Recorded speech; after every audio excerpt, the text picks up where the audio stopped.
Stenciling over dry embossing looks super cool. Step it up with a bit of doodling to make the card your own. Stay tuned.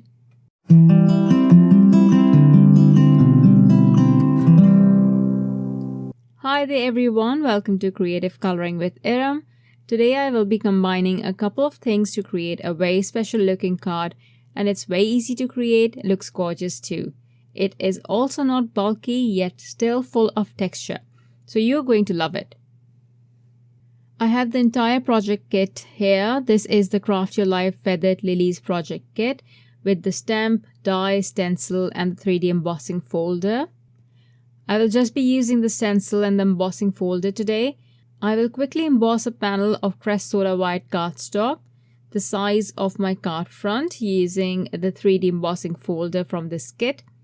And I'm sure you can see the texture here, and it does look beautiful as is as well. Just pop a gold die cut and I think we are good to go. Now I'm going to place the stencil over the embossed area and use the Warm Sunshine Pigment Ink and apply it from the flower center to the middle of the petal with the help of a mini blending brush.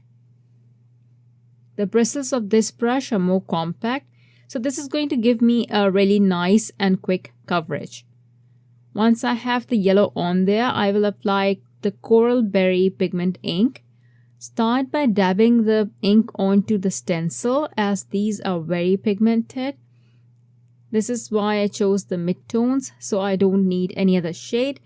I will just use the pressure of my hand to add depth or reduce the intensity of the ink. I'm going to color all of the yellow and pink portions first.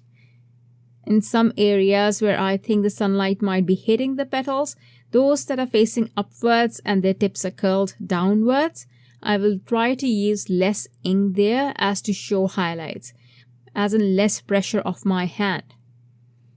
And I will add more intensity of ink where I want to show shadow, as in press the blending brush harder. You can definitely bring in darker shades of inks if you want to.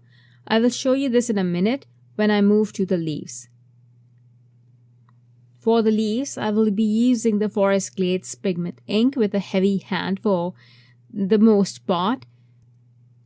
Just for the curled portion there that curls and bent downwards, I will keep that portion light. Then I thought instead of just keeping it lighter, I could just add a little bit of yellow to it. So I took the Warm Sunshine Pigment Ink and added a bit of it to the curled portions and the tips of the leaves. And this added warmth and a bit of pop to the leaves, and it looks so good. It also then matches the flowers. While I'm working on the leaves, I will also show you how adding a dark color of ink will instantly make a difference.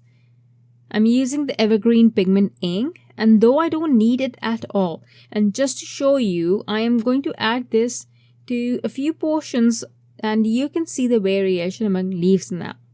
Next, through the stencil, I will use the fine liner pen set and trace the stamens.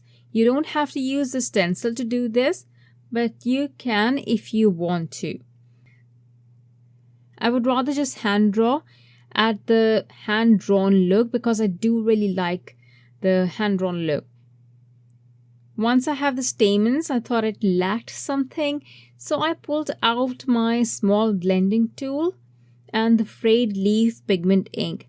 Though I didn't need the light ink, I could have just used the Forest Glades that I had, but I was a little scared of adding the dark ink, so I started with the light ink first and then started applying it from the top right corner. And make sure to heat set the panel before doing this. I forgot to do it, but then I remembered when you heat set the pigment inks, they become permanent, and that is one more amazing thing about all the new pigment inks and why this particular technique will work well with the pigment inks, because it won't take away or dull the inking of the stenciling. It will just enhance it. Also, if you don't like the green ink on your flowers, avoid doing this. I don't mind the bit of green on my flowers. I actually love it. We have seen some pink flowers with a little bit of green. Even roses have a little bit of green on them. So I do like that because to me, they are looking too crisp and clean right now.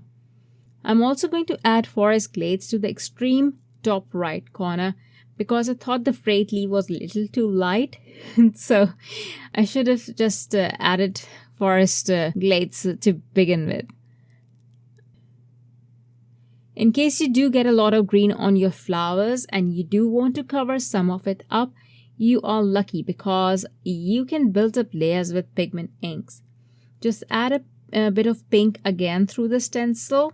Remove the stencil, dry the layer, and add a little bit of pink again. The green will lighten considerably. Now I will emboss the panel again in case I've lost any dimensions since I did blend a lot of ink over this. And then I had another idea. I used the fine liner pen set and drew an outline around the floral image.